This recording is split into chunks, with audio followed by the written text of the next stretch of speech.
ஆவிக்குரியவர்கள் ஆவிக்குரியபடி நம்ம ஜீவிக்கணும். இந்த ஐஸ்வர்யவானுக்கு சொல்லப்படுகிற அந்த குற்றச்சாட்டு என்ன? லக்ஸூரியஸாக வாழ்ந்தான், ஆடம்பரமாக வாழ்ந்தான், விலை உயர்ந்த வஸ்திரங்களை தரித்தான், சம்பிரமாய் வாழ்ந்து கொண்டிருந்தான். இதுதாங்க குற்றச்சாட்டு. கடைசியில் என்ன நடந்தது? இதுலயே அவனுடைய மைண்ட், இதுலயே அவனுடைய எண்ணங்கள் செலவாச்சு. ஆவிக்குரிய காரியத்தை யோசிக்க மனசு இல்லை. அப்பதான் செய்தி வருது, யோசிக்கிறதுக்கு உனக்கு எத்தனை சந்தர்ப்பம் இருந்துச்சு? எத்தனை முறை கர்த்தர் உன்னோடு கூட பேசி இருக்கிறாரு? நினைத்துக்கொள் சகோதரா, நினைத்துக்கொள், நினைத்துக்கொள். இப்ப மனம் திரும்பத்துக்கு யோசனை பண்றான். ஐயா, எனக்கு இப்படி ஒரு தப்பி போறதுக்கு வழி இல்லைன்றது எனக்கு இப்பதான் எனக்கு புரியுது. அப்ப ஒரு காரியம் செய்யுங்க, நான் ரட்சிக்கப்பட முடியாது, இனிமே நான் அழுதாலும் ரட்சிக்கப்பட முடியாது. ஆனா ஒன்னே ஒண்ணு, எனக்கு 5 சகோதரர்கள் இருக்கிறாங்க, அவங்க யாரும் இந்த நரகத்துக்கு வராமல் இருக்க இங்க இருந்து யாராவது ஒருத்தரை இங்க அனுப்பி அவனுக்கு எச்சரிப்பை கொடுக்கணும். அதுக்கும் முடியாதுன்ட்டார். இல்லப்பா அப்படி முடியாது. செத்து போன ஒருத்தன் உயிரோடு அங்க போய் எந்திரிச்சு போய் பேசினாக்கா எவன் நம்புறது? இப்ப நானே செத்து போயிருக்கிறேன், டாக்டர் புஷ்பராஜ் செத்து போயிட்டான்னு ஒரு நாள் நீங்க பேப்பர்ல வாசிக்க போறீங்க. தொலைஞ்சானான்னு சிலர் சொல்லுவாங்க, சிலர் ஐயோ பாவம்னு வாங்க. எப்படியோ போட்டோம், செத்து போயாச்சு. நீங்களும் அடக்க ஆராதனைக்கு வந்திருப்பீங்க, மண்ணெல்லாம் தூக்கி போட்டு போயிருப்பீங்க. 2 மாசம் கழிச்சு நானே ஒரு நாள் விருதுநகர் வந்து உங்க வீட்டுல கதவு தட்டி, யாரு, அது ராத்திரி 12 மணிக்கு மேல, இதெல்லாம் அப்பதான் நடக்குமா, 12 மணிக்கு மேல கதவு தட்டி, யாருங்க? நான் தாங்க டாக்டர் புஷ்பராஜ். எந்த டாக்டர் புஷ்பராஜ்? அன்னைக்கு நான் சத்தியவசன நிகழ்ச்சியில் பேசலீங்க. ஓ அவரா? ஆமாங்க, நான் ஒரு பாட்டு பாடுறேங்க, நான் ஒரு பிரசங்கம் பண்றேன். நீ ஏத்துக்குவேன் நினைக்கிறேன். கதவை மெதுவா திறந்து பார்ப்பேன். கீழே பார்ப்பாங்களாம், ஏன்னா கால் நிக்காதான் ஆவிக்கு. கீழே மேல பார்த்துட்டு, எடு செருப்பு கட்டை, எடு தொடப்பத்தை. ஏன்னா பிசாசுக்கு பிடிக்காது இந்த செருப்பும் தொடப்ப கட்டையும். அதனாலதான் சில வீட்டுக்கு முன்னாடி கிழிஞ்ச செருப்பை தொங்க போட்டிருப்பாங்க. உங்களுக்கு தெரியுமா? சில வீட்டுக்கு முன்னாடி லாடம் அடிச்சு வச்சிருப்பாங்க. சிலருக்கு அமெரிக்கால இருக்கிறவங்களுக்கு கூட இந்த மாதிரி உள்ள சில மூட நம்பிக்கை, வெள்ளை பூண்டு இருக்குது பாருங்க, அதெல்லாம் கட்டி வீட்டுக்கு முன்னாடி தொங்க விட்டுருப்பாங்க அமெரிக்காக்காரங்க. என்னன்னா பிசாசுக்கு வெள்ளை பூண்டு வாடையே பிடிக்காதான். அவங்களுக்கு தெரியாது, வெள்ளை பூண்டை மென்னுகிட்டே உள்ள வருவான்றது அவங்களுக்கு தெரியாது. இன்னைக்கு நிறைய பேருக்கு இப்படிப்பட்ட சில மூட நம்பிக்கைகள். ஆகவே செத்து போய் உயிரோடு நான் வந்தேன்னா கூட நீ ஏத்துக்க முடியுமா? ஒரு நாளும் ஏத்துக்க மாட்டேன். அதனால்தான் ஆண்டவர் என்ன சொல்றாரு, நீ மனம் திரும்பணும்னாக்கா இந்த உலகத்திலேயே நான் சில ஏற்பாடுகள் செஞ்சு வச்சிருக்கிறேன். என்ன சொல்றாரு, அங்கு தீர்க்கதரிசிகளும் மோசேயும் இருக்கிறாங்க. அவங்களுக்கு அவன் செவி கொடுத்தானா இந்த நரகத்துக்கு வர வேண்டிய அவசியமே இல்லை. தீர்க்கதரிசிகளும் மோசேக்கும் செவி கொடுக்கணும்னு சொல்லப்பட்டிருக்குது. அப்ப இந்த தீர்க்கதரிசிகளும் மோசேயும் என்ன சொன்னாங்க? அவங்களுக்கு நாம செவி கொடுக்கணும். லூக்கா எழுதின சுவிசேஷம் 24ஆம் அதிகாரம் 27வது வசனம், அப்போஸ்தலர் நடபடிகள் 10ஆம் அதிகாரம் 34வது வசனம் என்ன சொல்லுது? இயேசுசாமி சொல்றார், தீர்க்கதரிசிகளும் மோசேயும் என்னை குறித்தே எழுதி வைத்திருக்கிறான். என்னை குறித்தே. அப்போ அந்த தீர்க்கதரிசிகள் எழுதி வைத்த அந்த இயேசு கிறிஸ்துனுடைய வார்த்தையை நீ கீழ்ப்படிஞ்சனா நரகத்துக்கு போக வேண்டிய அவசியம் இல்லை. அந்த சத்திய வசனத்துக்கு நீ கீழ்ப்படிஞ்சனா நீ நரகத்துக்கு போக வேண்டிய அவசியம் இல்லை. ஆகவே நமக்கு கொடுக்கப்பட்டிருக்கிற இந்த சந்தர்ப்பம் என்ன? வேத வசனம். இந்த வேத வசனத்தின்படி ஒருத்தன் ஜீவிச்சானா நரகத்துக்கு போக வேண்டிய அவசியம் இல்லை. ஆகவே தான் இந்த இவனுக்கு என்ன சொல்றாரு, நீ உயிரோடு இருந்த போதும் அந்த தீர்க்கதரிசிங்க இருந்தாங்க, நீ உயிரோடு இருந்த போதும் மோசே எழுதி வச்ச புஸ்தகத்தை நீ வாசிச்சு இருக்கிற, அதுலலாம் நீ வாசிச்சும் நீ மனம் திரும்பாம போனதுனால உனக்கு சான்ஸே கிடையாதுப்பா. உங்க சகோதரர்களை சொல்றிய, அவங்களுக்கும் அதே புஸ்தகம் இருக்குது. அவங்க பார்த்து திரும்பினாங்கன்னா நீ அனுபவிக்கிற இந்த வேதனை அவங்க அனுபவிக்காம காப்பாற்றப்படுவாங்க.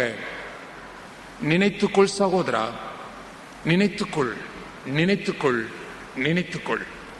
கடவுளுக்கு எப்பவுமே 2 ஆயுதங்கள் இருக்குது. ஒன்னு சிக்ஷையின் ஆயுதம், ஒன்னு கிருபையின் ஆயுதம். கிருபையா சொல்லி பாப்பாரு, நீ கீழ்ப்படியல, அடுத்தது தண்டனை மூலியமாவது நீ திருந்துவியான்றதுக்காக தண்டனைகளை கொடுப்பார். ஆனா இந்த 2வது ஆயுதம் வந்து நீ மனம் திரும்புறதுக்கு முயற்சி பண்ணாத, ஏன்னா அது ரொம்ப கஷ்டமா இருக்கும்.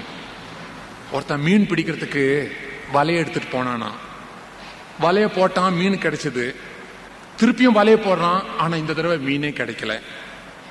பலமுறை வலையை போட்டும் மீன் கிடைக்கல.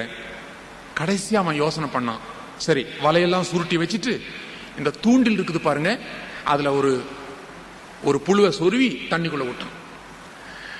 தூண்டில பார்த்த உடனே, அந்த இறைய பார்த்த உடனே மீன் வாயை திறந்துட்டு வந்து பிடிச்சிருச்சு. தூண்டில மீன் கிடைச்சிருச்சுன்னு தெரிஞ்ச உடனே அதை சுண்டி இழுத்தான் பாருங்க, அது விருன்னு வந்து கூட்டக்குள்ள வந்து விழுந்துச்சு. உங்களுக்கு தெரியுமா, வலையில பிடிச்ச மீனுக்கும் தூண்டில பிடிச்ச மீனுக்கும் கொஞ்சம் வித்தியாசம் உண்டு. இந்த தூண்டில பிடிச்ச மீன் எப்படி இருக்கும், செவி கிழிஞ்சி, காது கிழிஞ்சி, குடல் பிதுங்கி ரத்த ரத்தமா துடிச்சிட்டு கிடக்கும். ஒழுங்கா வலை விரிச்சப்போவே நீ உளுந்திருந்தா சுகமா வந்திருக்கலாம்ல. உனக்கு வலை லாய்க்கில்லப்பா. உங்க அம்மா சொன்னா கேட்க மாட்டேன், உங்க அப்பா சொன்னா கேட்க மாட்டேன். ஒரு நாள் தூண்டில் வரும், ஒரு நாள் தூண்டில் வரும், உன் வேலை போகும், உன் பொண்டாட்டி செத்து போவா, உன்னுடைய புருஷன் செத்து போவான், உன் புள்ள செத்து போகும். அப்பதான் நீ கர்த்தரை தேடிட்டு வருவ. நல்லதனமா கேட்கும் போதே, சொல்லும் போதே நீ மனம் திரும்பிட்டா எவ்வளவு நல்லா இருந்திருக்கும். ஆவிக்குரிய ஜீவித்துல வளர வளர வளர சின்ன சின்ன பாவம்லாம் கர்த்தருடைய பார்வையில பெருசு பெருசா தெரியும். ரட்சிக்கப்பட ரட்சிக்கப்பட தண்டனையும் பெருசு பெருசா தண்டனைகள் உண்டாக ஆரம்பிச்சிடும்.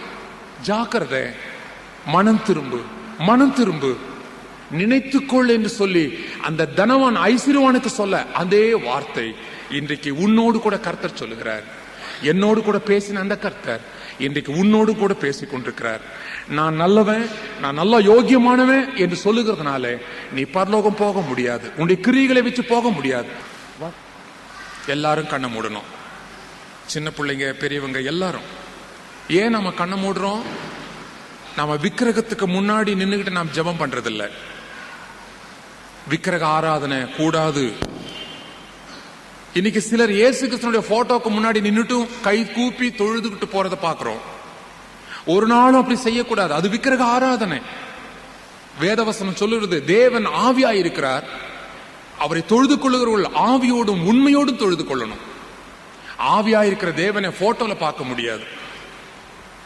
உன்னுடைய சரீர கண்ணை மூடு, இருதய கண்ணை திற, உன் இயேசுவை நீ பார்க்கலாம். உனக்காக கல்வாரி மேட்டில சொட்டு சொட்டாய் ரத்தம் சிந்தின அவரை நீ பார்க்கலாம். நீ நல்லவன், சன்மார்க்கன், யோகியன், ஆனா நீ பரலோகத்துல போக முடியாது. வசனத்தின்படி ஜீவிக்கிறியா? நான் பல வருஷ கிறிஸ்தவனா இருந்தும் நான் வசனத்தின்படி சில காரியத்தை நான் செய்யறதில்லை. என்னை தயவு செய்து மன்னிச்சிரும் சுவாமி. பாவத்தோடு ஜீவிச்சிட்டு இருக்கிற தம்பி, தங்கச்சி, உன்னுடைய வாழ்க்கையில கர்த்தர் கடைசியா பேசுறார். அறிந்திருந்தும் தவறு செய்கிறவன் அநேக அடிகள் அடிக்கப்படுவான், அநேக அடிகள் அடிக்கப்படுவான். சிலருக்கு என்ன அபிப்பிராயம், நான் இவ்வளோ பாவம் செஞ்சாலும் எனக்கு இன்னும் தண்டனை வரலன்னு நினைக்கிறாங்க. பிரசங்கினுடைய புஸ்தகம் 9ஆம் அதிகாரம் 11வது வசனம் சொல்லுது, துர்க்கிரியைக்கு தக்க தண்டனை சீக்கிரம் நடவாதபடினால் மனுஷன் பாவம் செய்ய துணிகரம் கொள்ளுகிறான். நீ செஞ்ச பாவத்துக்கு இன்னும் தண்டனை வரல, அப்படிதான் நீ நினைக்கிற. நீ பாவம் செஞ்சிட்டே இருப்ப, கர்த்தர் பேசாம இருக்கிறான்னு நினைக்கிறியா?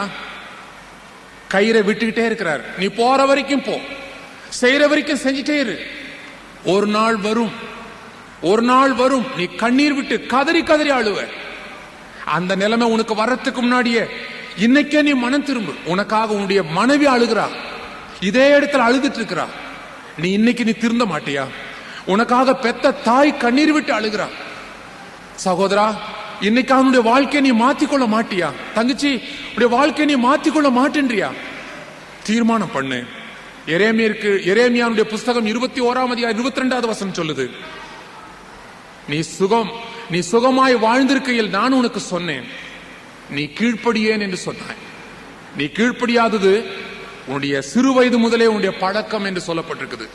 நீ சுகமா இருக்கும் போதே நான் உனக்கு எத்தனை தடவை சொன்னேன், நல்ல நிலைமையில் இருக்கும் போதே உனக்கு எத்தனை தடவை சொன்னேன், நீ கீழ்ப்படியலை. இன்னைக்கு நீ கண்ணீர் விட்டு அழுகிற. கடைசி சந்தர்ப்பம். ஏன் நீ ஆண்டவருக்கு ஒப்பு கொடுக்க கூடாது? ஆண்டவரே, என்னையும் என்னுடைய வீட்டையும் ஒரு பரலோக மாதிரி மாத்து சுவாமி. அதுக்கு அவங்க சரியில்லை இவங்க சரியில்லை நான் சொல்ல மாட்டேன். என்ன நான் சரிப்படுத்திக் கொள்ளணும். என்னுடைய கோபத்தை நான் கட்டுப்படுத்த எனக்கு கிருபை செய்யும் சுவாமி. என்னுடைய பெருமையை என்னை விட்டு நீக்கி போடும் ஆண்டவரே. ஏன் நீ கேட்க கூடாது? உன்னுடைய வீட்டுல ஒரு பரலோக சந்தோஷமே வர்றதுக்கு நீ காரணமா இருக்க முடியுமே. முதல்ல நீ உன்னை ஒப்பு கொடு. தீர்மானம் எடுக்கலாமா? இது தீர்மானத்தின் நேரம். இது தீர்மானத்தின் நேரம். நீ என்ன அளவுக்கு நீ தீர்மானம் எடுக்கிறியோ அந்த அளவுக்கு உனக்கு ஆசீர்வாதம் இருக்குது. ரெண்டாவது ஆயுதம் வந்ததுக்கு அப்புறம் நீ மனம் திரும்பாத. உன் வீட்டுல யாராவது செத்து போனதுக்கு அப்புறம் நீ மனம் திரும்பி ரட்சிக்கப்பட்டு என்ன பிரயோஜனம்? ரெண்டாவது ஆயுதம் வேண்டாம், வேண்டாம், எனக்கு ரெண்டாவது ஆயுதம் வேண்டாம். சொல்லு, வாயை திறந்து சொல்லு, எங்க அப்பா சாக கூடாது, எங்க அம்மா சாக கூடாது, என் புருஷன் சாக கூடாது, என் மனைவி சாக கூடாது. நான் இன்னைக்கே உங்களுக்கு ஒப்பு கொடுக்கிறேன் சுவாமி. என் குடியை நிறுத்துறேன், என் சிகரெட் பீடி குடிக்கிறத நான் நிறுத்துறேன், சினிமா பாக்குறத நான் நிறுத்துறேன், கெட்ட கெட்ட புஸ்தகங்களை வாசிக்கிறத நிறுத்துறேன், ஆபாசமான காரியங்களை பார்க்கணும்னு ஆசைப்படுறேனே அதை நான் நிறுத்துறேன், இன்னையோட நிறுத்துறேன். இதுவரைக்கும் நான் அனுபவிச்ச சந்தோஷம் இல்லாத ஜீவியம் போதும் சுவாமி, போதும். நான் பரிசுத்த வாழ்க்கை வாழணும்னு ஆசைப்படுறேன், எனக்கு கிருபை செய்யும் சுவாமி என்று சொல்லி கேள். நினைத்துக்கொள் சகோதரா, நினைத்துக்கொள். அந்த ஐஸ்வர்யவானுக்கு கர்த்தர் சொன்னார், நினைத்துக்கொள். உனக்கு எத்தனை முறை சந்தர்ப்பம் கிடைச்சது? சாகறதுக்கு முன்னாடி நீ மனம் திரும்பிட்டா உனக்கு நல்லது. தண்டனைகள் வர்றதுக்கு முன்னாடி நீ மனம் திரும்பிட்டா உனக்கு நல்லது. தீர்மானம் பண்ணலாமா? இன்னிலிருந்து நான் கர்த்தருடைய பிள்ளையா நான் ஜீவிக்க போறேன். என் பாவத்தை நான் விட போறேன். என் கண்களினால நான் செய்த பாவம், என் கைகளினால செய்த பாவம், பாவம் இருக்குதுன்னு தெரிஞ்சும் அந்த இடத்துக்கு நான் போனேனே, அந்த கால்களினால் செய்த பாவம், என் சிந்தனைகளிலே நான் செய்த பாவம், எல்லாவற்றையும் நான் அறிக்கை செய்யறேன். பரிசுத்த வாழ்க்கை நான் வாழணும். இன்னிலிருந்து நான் பைபிள் வாசிப்பேன். நான் முன்னெல்லாம் நல்லா பைபிள் வாசிச்சேன், இப்ப எனக்கு வாசிக்க நேரம் இல்லைன்னு சொல்லி சொல்லி என் நேரத்தை நான் கடத்தினேன். அதனாலதான் எனக்கு வாழ்க்கையில ஆவிக்குரிய சந்தோஷமே இல்லை. ஆண்டவரே, எல்லா காரியத்துக்கும் நான் நேரம் இருக்குது, நான் போறேன், ஆனா பைபிள் வாசிக்க எனக்கு டைம் இல்லைன்னு நான் சொல்லி எத்தனை முறை என்ன நான் ஏமாத்திட்டேன். இனிமே நான் பைபிள் வாசிக்காம நான் வெளியே போக மாட்டேன். ஆண்டவரே, ஜெபிக்காம நான் வெளியே போக மாட்டேன். தீர்மானம் பண்ணு, ஜெபிக்கலாம்.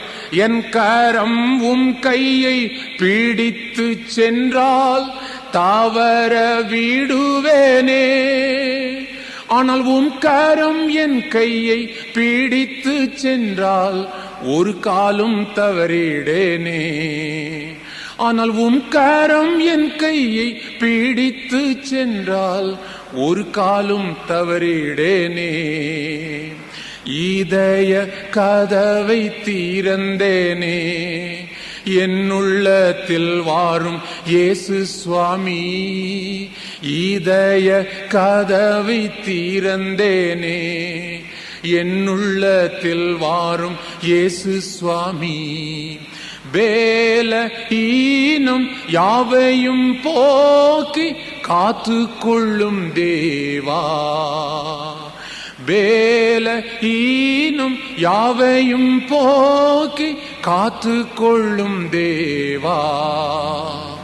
பூவுலக சப்தமும் என் மாம்ச சப்தமும் இணைந்து ஓலிக்குதே, ஆனால் மெல்லியவும் சப்தம் தெளிவாக கேட்டிட என் செவியை திறந்திடுமே. ஆனால் மெல்லியவும் சப்தம் தெளிவாக கேட்டிட என் செவியை திறந்திடுமே. இதய கதவை திறந்தேனே, என்னுள்ளத்தில் வாரும் இயேசு சுவாமி. இதய கதவை திறந்தேனே, என்னுள்ளத்தில் வாரும் இயேசு சுவாமி. வேல ஈனம் யாவையும் போக்கி காத்து கொள்ளும் தேவா, காத்து கொள்ளும் தேவா. தைரியமாக சொல்லலாம். இன்றைக்கு தீர்மானம் எடுத்தவர்கள் தைரியமாக சொல்லலாம், நான் ரட்சிக்கப்பட்டேன், நான் மனம் திரும்பினேன் என்று சொல்லலாம். ஆனால் அது மாத்திரமல்ல, இனி ஒவ்வொரு நாளும் ரட்சிப்பின் அனுபவத்துக்கு நேராக நீங்கள் வழிநடத்தப்பட வேண்டும். ஆவிக்குரியவர்களோடு சேர்ந்து ஜெபியுங்கள், வேதத்தை வாசியுங்கள். சோர்வுகள் வரும்போது அடிக்கடி உபவாசம் எடுத்து ஜெபியுங்கள். ரட்சிக்கப்பட்டவர்களோடு கூட அடிக்கடி சேர்ந்து ஜெபிக்கும் போதுதான் நீ வலுவாதபடி விழுந்து போகாதபடி உனக்கு ஒரு பாதுகாப்பு உண்டாகும். இந்த ஆலோசனை நீ கைக்கொள். காலையில ஆண்டவருக்கென்று கொஞ்ச நேரத்தை நீ செலவிட வேண்டியது அவசியம். அதிகமான வேலைகள் இருக்குமானால் கொஞ்சம் ஏழிராகவே நீ எழும்பி ஆண்டவருடைய பாதத்திலே காத்திரு. வலுவாதபடி கர்த்தர் அந்த நாள் முழுவதும் உன்னை காத்துக் கொள்வார்.